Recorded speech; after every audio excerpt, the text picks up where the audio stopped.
Stop right there. I know what you're thinking about doing, but let me break it down for you. Do not move to Hollywood, all right? Because Los Angeles, it's the worst, all right? It's hot, it's overcrowded, the smog is bad, the traffic is worse, the homeless, they run rampant, God bless them. I know they're just trying to make their way in the world like anybody else, but they litter the streets. It's not all sunshine and rainbows like it is in the moving pictures, folks. And if you wanted to rent a room, mind you, not an apartment, but a room, it's going to be thousands upon thousands of dollars. And if you do want that apartment, well, I hope you're a millionaire. So yeah, you just do yourself a favor, sit back down and enjoy whatever life of luxury you are living, not in Hollywood, because Los Angeles is the worst. MaXXXine. Or MaXXXine, for you cucks who aren't down with the lingo. It is the much anticipated finale to the X trilogy and sees the return of director Ty West and his muse Mia Goth as they close out the story of Maxine Minx's rise from adult film actress to, and I quote, a fucking movie star. In the film, a young woman living on the streets of 1980s Los Angeles uses sex, hard work, and determination to help her achieve her career goals, but soon must confront the horrifying truth that a serial killer is out to get her after her friends start to blah blah blah. You've seen it all before. Buyer beware. Plot points will be discussed. Reveals shall be spoiled. Proceed with caution. Give me the good stuff. Okay, so this film takes place in 1980s Hollywood land, and theoretically that could be a slippery slope. You could oversell the grime and your audience could find themselves saying, who would want to live here? That's me, I'm the one. Yeah, don't move to LA. It sucks. Or you could go the Stranger Things route and over-glamorize what it was actually like to live in the 1980s. MaXXXine, however, does manage to find a nice blend of both because director Ty West is a master of mood and atmosphere, and his attention to detail is freaking wild. I love the vibe of the grimy Los Angeles streets. They feel very akin to the aforementioned Angel, which follows a young prostitute on the streets of 1980s LA, and that flick and MaXXXine could honestly take place in the same universe as far as I'm concerned, complete with neon lights, dirty streets, and sketchy characters. Mia Goth. Mia Goth.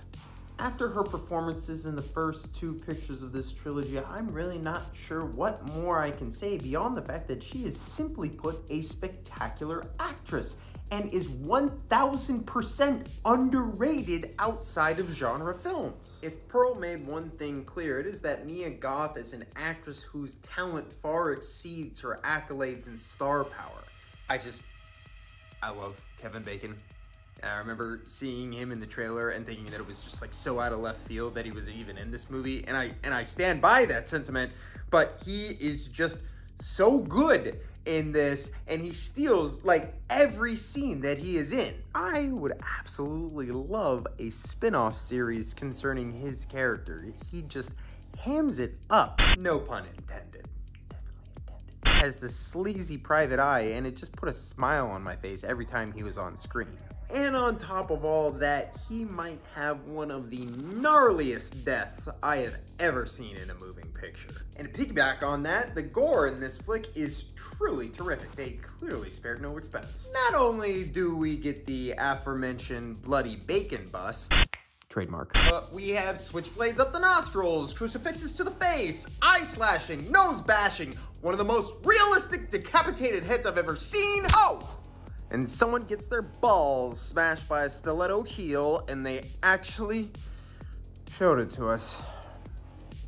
Shit's gonna give me nightmares for the rest of my years. Speaking of shit, it's like 1,000,000 degrees in this garage. There really isn't a lot I didn't like about this movie, but if I had to pick a nit or two, in this case, it would be the roles of Officer Williams and Torres as portrayed by Michelle Monaghan and Bobby Cannavale, respectively. Now, the acting here is just fine. The characters themselves, however, strictly speaking, feel like plot devices that only show up when the film deems it convenient to the narrative. Particularly towards the end of the flick, you know, after the officers have shown an extreme amount of interest in MaXXXine and her comings and goings, one would naturally assume that they would be tailing her, of other officers tailing her, but not before MaXXXine commits a murder. It's after the murder that MaXXXine commits that we see that the officers were tailing her, but not before the murder. It was only after the murder, which, you know, when you think about it, is really a wild turn of events. Convenient, actually. And of course, they're tailing her at the end of the movie so they can show up in the climax to help save the day, the way these things are known to go. Go ahead and give me that rewatch. Fun flick with 80s slasher energy. For me personally, knocked it out of the park as far as rewatchability is concerned. Some of my most rewatched movies are 1980s slashers or just slashers in general. And MaXXXine being a part of a trilogy which has pretty great rewatch value as a whole, I see this being thrown on at least once or twice a year. So solid rewatch value right there. And if I was gonna throw this puppy in the lineup for the Jony Horror Drive-In, well, I feel like at this stage in the game, I have mentioned the kinship between this film and 1984's Angels so much so that if I did not pair them together, I would be a fucking fraud. So, there it is. I kind of played out in my mind about halfway through the movie how the picture would end, and it did end that way, and if that means that it's predictable, well, I'm okay with that because it ended how I wanted it to end. I'm not entirely sure what other viewers wanted from this flick or how they wanted it to play out or what else they would have liked to have seen, but for yours truly, it accomplished everything I was hoping it would. So in that regard, I consider MaXXXine an incredibly satisfying end to the X trilogy. 8 out of 10 for the Jony Horror score. Well, that's gonna wrap up this round of the Jony Horror reviews. I am your host, Jony Horror, encouraging all you wannabe movie stars to be good to each other, be half-decent human beings, and always remember, the most successful people in Hollywood are failures as human beings.